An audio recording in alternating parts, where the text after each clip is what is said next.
संतुलन। ना जाने इस शब्द को हमने अक्सर कितने बार प्रयोग में लिया होगा अपने जीवन में, या फिर यूँ भी कह सकते हैं इस शब्द का इस्तेमाल बहुत सारे लोग अपने जीवन में करते हैं।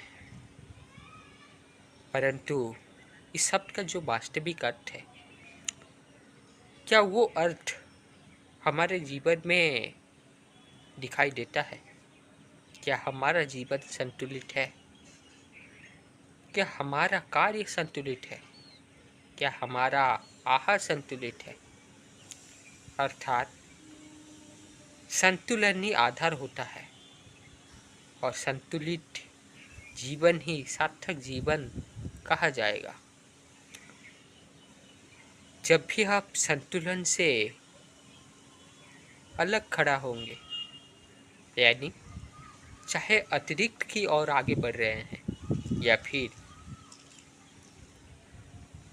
दरिद्रता की ओर आगे बढ़ रहे हैं, दोनों ही स्थिति कभी अच्छा नहीं होता। एक में बहुत की प्रचुरता है, दूसरा में अभाव की प्रचुरता, अर्थात कुछ भी नहीं। इसीलिए संतुलन ही उत्तर होता है। जब भोग की मात्रा अधिक हो जाती है, भोग प्रधान हो जाता है जीवन, तब फिर हम राक्षस असुर की ओर आगे बढ़ने लगते हैं। परंतु यहीं पर कुछ मनुष्य ऐसे कहते हैं क्या कि भोग नारी किया है। भोग मतलब ही अपराध, अन्याय। इसीलिए वो इसको त्याग देते हैं, कहते हैं सब कुछ त्याग दो और दरिद्र का जीवन जिए। ये मूर्खता होता है। इसे क्या बुद्धिमत्ता कहेंगे? नहीं। अर्थात एक तरफ अभाव, दूसरी तरफ अतिरिक्त बहुत की मात्रा, प्रचुरता की मात्रा, दोनों स्थिति अपने आप में दो एक्सट्रीम पॉइंट है। जो भी इस दो बिंदु पर खड़ा होगा उसका जीवन दुखदायक अवश्य होगा। हाँ, संसार में जन्म लिए हैं तो दुख तो है ही, संघर्ष तो है ही। किसी का कम तो किसी का अधिक और किसी का बहुत ही अधिक, है ना। जो जैसा प्रारब्ध लेकर आया है उसे तो भुगतना ही पड़ेगा। परंतु ये जो दो बिंदु मैंने कहा, ये दो एक्सट्रीम पॉइंट है और यहीं पर ही ना रहना, यही बुद्धिमत्ता होती है। एक सार्थक जीवन जीने के लिए संतुलन की आवश्यकता होती है, अर्थात ना अधिक ना कम। जितना चाहिए, जितना आवश्यक है, जितना अनिवार्य है, उतना मात्रा हमारे पास होना चाहिए, है ना। अगर नहीं है तो प्रयास करेंगे, प्रचेष्टा करेंगे उसको हासिल करने के लिए। और जितना चाहिए उतना है, उससे अधिक आ रहा है, तो उस अतिरिक्त धन को, उस अतिरिक्त सामग्री को, उस अतिरिक्त चीज को, वस्तु को दान में दे देंगे, बांट देंगे जिसके पास कुछ भी नहीं है, जिसको वो चाहिए, यानी जो अभाव में जी रहे हैं। इस तरह हमारा भी मंगल हो गया और जिनके पास अभाव था उन्हें भी कुछ मिल गया, है ना। और इसी को ही कहते हैं त्यागपूर्वक भोग। यानी अब भोग तो कर रहे हैं परंतु भोग में आसक्त नहीं है और भोग आपका केंद्र नहीं, है ना। और दूसरी बात बंधुगण, ये जो संतुलित जीवन मैंने कहा, संतुलन इसलिए आवश्यक है ताकि आप ठहर सके, आपका अस्तित्व बरकरार रहे, आप एक सार्थक जीवन जी पाए, चिंता से मुक्त रहे, ये प्रकृति को देखिए, प्रकृति हमें बहुत सारा संदेश देती है। अगर जगत का अच्छी तरह से अवलोकन करेंगे, जितने भी सांसारिक क्रिया होती है, प्राकृतिक क्रिया होती है, उसको अगर आप गौर से देखेंगे तो ये पाएंगे कि ये प्रकृति संतुलन में चलती है। जब भी प्रकृति में संतुलन की मात्रा में कमी होती है, यानी असंतुलन पैदा होता है, तब हमें प्राकृतिक प्रकोप को झेलना पड़ता है। विभिन्न तरह के प्राकृतिक आपदाएं आती हैं। न सिर्फ प्रकृति का विनाश होता है, अपितु मनुष्य जीवन को भी हानि होता है इससे। क्या मैं सही नहीं कह रहा हूँ दोस्तों? सिर्फ मैं कह रहा हूँ इसलिए मत मानिएगा, या फिर कोई और भी कह रहा है इसलिए मत मानिएगा। कोई और मनुष्य बहुत उच्च पदवी में बैठा हुआ है ना? तो इसीलिए वो जो भी बातें कहेगा वो सही होगा, न्यायपूर्ण होगा, धर्मयुक्त होगा, ज्ञानयुक्त होगा, बोधयुक्त होगा? नहीं। और इसका मतलब ये भी नहीं कि उसका हर बातें त्रुटिपूर्वक है, सही नहीं है, अन्याययुक्त है, अधर्मयुक्त है ना? सबके प्रति ज्ञान की दृष्टि रखो, बोध की दृष्टि रखो, उसको परखो, तभी जाकर उसको मानो। अब आप आसमान पर नज़र डालिए, आसमान में क्या होता है? बादल इधर से उधर, आगे से पीछे, दाएं से बाएं और बाएं से दाएं, यानी चतुर दिशा में भ्रमण करते रहते हैं। हवा उनको एक जगह ठहरने नहीं देती, हवा के साथ साथ वो बहते रहते हैं। और जहाँ पर दो बादलों का टकराव होता है, वहीं पर ही वो बरस जाते हैं, और वहीं पर ही क्या इस धरती के लिए जो वरदान है, यानी बरसात, आरंभ होने लगता है। बारिश होता है जो पौधों के लिए अमृतदायक है। ये पानी हमारे लिए भी अमृतदायक है। अन्न ना रहे, कदाचित हम 2-3 दिन तक जीवित रह सकते हैं, परंतु पानी के बिना क्या आप एक दिन जीवित रह पाएंगे? एक दिन क्या, कुछ घंटे तक क्या आप रह पाएंगे? नहीं। अर्थात पानी हमें हर वक्त चाहिए होता है ना? लेकिन बंधुगण, ये विषय नहीं था। लेकिन क्योंकि तो मैंने पानी के विषय में कहा, इसीलिए इसकी थोड़ी बहुत महत्व को आपके सामने उजागर करना शेष का समझा। अब जो विषय था उस पर लौटते हैं।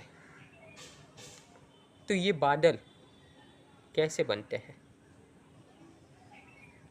ये बादल तभी बनते हैं जब सूर्य का रोशनी, सूर्य का प्रकाश धरती में पड़ता है, यानी जब सूर्य अपने रोशनी चारों ओर बिखरता है। इसका मतलब उसका रोशनी समुद्र के पानी में भी पड़ता है, जितने भी जलाशय है उसी पर भी उसका रोशनी पड़ता है, और इसी रोशनी की मदद से ये पानी में उष्णता होती है, यानी वो धीरे धीरे भाप बनने लगते हैं। फिर वही भाप जाकर ऊपर क्या बादल बन जाते हैं। ये बे मोटा मोटा तरीके से कह दिया, और आशा करता हूँ ये सब आप भी जानते होंगे। फिर देखो, जब बरसात का समय आता है, वही बादल जो पानी से भाप के माध्यम से बना है, वही बादल फिर से पानी दे देता है धरती को, यानी पानी भाप बनकर बादल बन रहा है। फिर बादल अपना पानी धरती को दे दे रहा है। यानी सिर्फ रूप का रूपांतरण हो रहा है, लेकिन वो वस्तु तो एक ही रहा ना। अब वास्तव में अगर इसको गहराई से हम देखें, इसी को ही तो पुनर्जीवन कहते हैं, इसी को ही तो जन्म मरण का चक्र कहा जाता है। हमारे संस्कृति में जो कहा जाता है क्या, कि आज आप मरेंगे तो फिर कल पैदा होंगे, कल आपको कर्म का फल भोगना पड़ेगा। हाँ, कल पैदा होंगे, लेकिन पैदा होने वाला इंसान अलग तो है, लेकिन आकार में, रूप में, परिवार में, यदि रूप का रूपांतरण हो गया, आज ये देह है, कल कोई दूसरा शारीरिक देह होगा, है ना। यानी रूप का रूपांतरण हो गया, और इसी को ही तो पुनर्जीवन कहते हैं, है ना। ये जन्म मरण का चक्र तब तक चलता रहता है जब तक आपका कर्म फल शून्य नहीं हो जाता। जब आप त्याग पूर्वक कर्म करते हैं, यानी कर्ता भाव नहीं रहता, तब जब आपका पूर्व किया हुआ जो कर्म है उसका फलाफल भोगते तो आप रहते हैं इस वर्तमान समय में, लेकिन वर्तमान में आप कोई नए तरह के कर्म नहीं कर रहे हैं। इसीलिए जो भी कष्ट आपके सामने आएगा वो आपका प्रारब्ध का फल होगा, यानी जो पूर्व किए हैं उसका दुष्परिणाम, वर्तमान का नहीं। और जब वो दुष्परिणाम समाप्त हो जाएगा, ये वर्तमान स्थिति तक आ जाएगा, यानी वर्तमान स्थिति में आप जो जहाँ से कर्म प्रारंभ किया है वहाँ से तो आपने कुछ नए तरह का कर्म नहीं किया, आप निष्काम कर्म किया है, तो आपको दुख नहीं मिलेगा, है ना। और इसी को ही मुक्ति कहा जाता है। वास्तव में श्रेष्ठ मनुष्य जीवन मुक्त अवस्था से कर्म करते हैं, यानी जीवन तो रहता है, लेकिन वो संसार के चक्र में बंधने के लिए कर्म नहीं करते। संसारी की तरह कर्म करते हैं, परंतु सन्यासी की भांति उनका फल होता है। भीतर से आनंद महसूस करते हैं और संसार को संसारी की भांति लाभान्वित कराते रहते हैं। तो बंधुगण, देखा मैंने यही चीज़ों से कितना गहरा संदेश आपको समझा दिया, कितना गहरा शिक्षा हमने ले ली। ठीक उसी प्रकार बंधुगण, ये प्रकृति ना, ये संसार ना सबसे बड़ा अनुसंधान केंद्र है, सबसे बड़ा क्लासरूम है, कक्षा है, और सबसे बड़ा शिक्षक भी है। बस आप में योग्यता, पात्रता और जिज्ञासा होना चाहिए, तो आप सब कुछ सीख जाएंगे, है ना। गुरुत्वाकर्षण का आविष्कार भी तभी हुआ था जब एक मनुष्य ने एक पौधा को, कौन सा पौधा, एप्पल के पौधा को करीब से देखा कि एप्पल नीचे गिर रहा है ना। तो बंधुगण, पुनः लौट चलते हैं। मैं जो बात कहना चाहता था, तो आपने देखा कि किस तरह जलाशय का पानी और बादल का पानी एक है, लेकिन वो पानी कभी जलाशय का हिस्सा था, अभी बादल का हिस्सा हो गया, यानी रूपांतरण हो गया। फिर वही पानी जलाशय में आ जाता है, फिर हमारा क्या काम आता है, फिर वही ऊपर जाकर फिर से सही समय पर बरसने लगता है ना। और इसे ही संतुलन कहते हैं। एक पौधा को आपने देखा है, एक बीज को अपने मिट्टी में डाला होगा, वो मिट्टी के नीचे दब गया। अब उसका जब आप अच्छी तरह से देखभाल करते हैं, उसे पानी देते हैं, सही समय आने पर, हाँ सही समय आज या कल नहीं होता, एक साल नहीं होता, धीरे धीरे प्राकृतिक विकास होता है, परंतु होता अवश्य है। जब सही समय आता है, 10-12 साल बीत जाता है। इन 10-12 साल में आप देखेंगे कि वो पौधा धीरे धीरे बड़ा हो रहा है। लेकिन मैं डायरेक्टली 10-12 साल इसलिए कह रहा हूँ, चाहे 15 साल ले लीजिए, क्योंकि ना तब तक ये छोटा सा नन्हा सा पौधा बड़ा हो चुका होगा। अब ये फल देने लगेगा, है ना।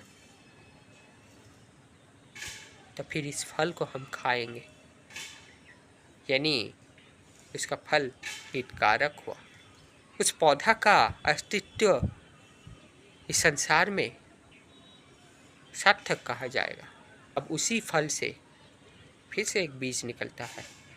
उसी बीज को जब हम मिट्टी में गाड़ देते हैं, फिर से वही प्रक्रिया आरंभ हो जाता है।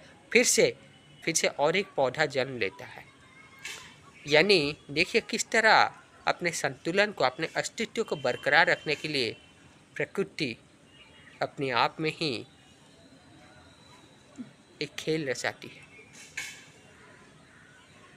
अगर ये पौधा बुरा हो गया तो क्या हुआ, और एक नया पौधा आ रहा है। यानी अपने आप में संरक्षण हो रहा है और अपने आप में ही बढ़ रहे हैं। तीसरा उदाहरण उठाइए। कैसा उदाहरण? आप चल रहे हैं, है ना।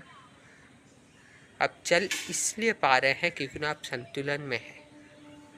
अगर मान लीजिए आप जब सीधा आगे बढ़ रहे हैं, कोई आपका बायां हाथ इस ओर से खींचे और कोई दायां हाथ खींचे, या फिर यूँ कह सकते हैं कोई पीछे से आपको धक्का दे या फिर कोई सामने से आपको धक्का दे, कि आप चल पाएंगे, एक जगह पर ठहर पाएंगे? नहीं। वहाँ पर फिसलना, गिर जाना स्वाभाविक है। क्यों? क्योंकि ना आपके ऊपर एक बल कार्य कर रहा है, एक अतिरिक्त बल। आप संतुलन में नहीं है। जब आप संतुलन में थे तभी आप आगे बढ़ पा रहे थे, चल पा रहे थे। इसीलिए संतुलन अति आवश्यक है। ठीक उसी प्रकार बंधुगण, जीवन की गाड़ी को आगे बढ़ाने के लिए जीवन में संतुलन वैकल्पिक नहीं, अनिवार्यता हो जाता है, आवश्यकता बन जाता है। इसीलिए तो कहते हैं अति सर्वत्र वर्जते। जितना चाहिए उतना अवश्य हासिल कीजिए और त्याग पूर्वक भोग कीजिए। दरिद्रता में जीना कभी भी आदर्श नहीं होता और कभी भी लक्ष्य नहीं होना चाहिए। आप गरीब घर में पैदा हो सकते हैं, इस पे आपका कोई हाथ नहीं था, कोई बस नहीं था, परंतु गरीब ही मर जाना ये बिल्कुल आप पर ही जाएगा कि ये आपका अपराध है। आशा करता हूँ जितना कहा हूँ उतना समझ में आया होगा। मैं अपना शुद्धतम बुद्धि से जितना भी समझ रखता हूँ, जितना भी बोध रखता हूँ, वही आपके सामने प्रस्तुत कर देता हूँ। अगर किसी दिन कोई भी त्रुटिपूर्ण वाणी से, त्रुटिपूर्ण शब्द से किसी का दिल में दुखाता हूँ तो मुझे क्षमा कर दीजिएगा। अपने ही परिवार का सदस्य समझिएगा, एक छोटा भाई की तरह देखिएगा मुझे। तो बंधुगण, आज का जो विषय था संतुलन, ये कितना आवश्यक है और क्यों आवश्यक है आप समझ पाए होंगे। तो अति को त्यागिए और संतुलित आधार को अपनाइए। अब समय हो गया कि आपसे विदा लिया जाए। फिर मिलेंगे, तब तक धीरज रखिए, प्रतीक्षा कीजिए और सत्य के राह में आगे बढ़ते रहिए। धर्म को वर्ण करते हुए आगे बढ़ते रहिए। मृत्यु हो जाए परंतु धर्म को ना छोड़ना, यही श्रेष्ठता होता है मेरे अनुसार। आशा करता हूँ आपके अनुसार भी यही होता होगा। तो रखता हूँ बंधुगण, तब तक स्वस्थ रहिएगा और आनंद से जीवन बिताते रहिए।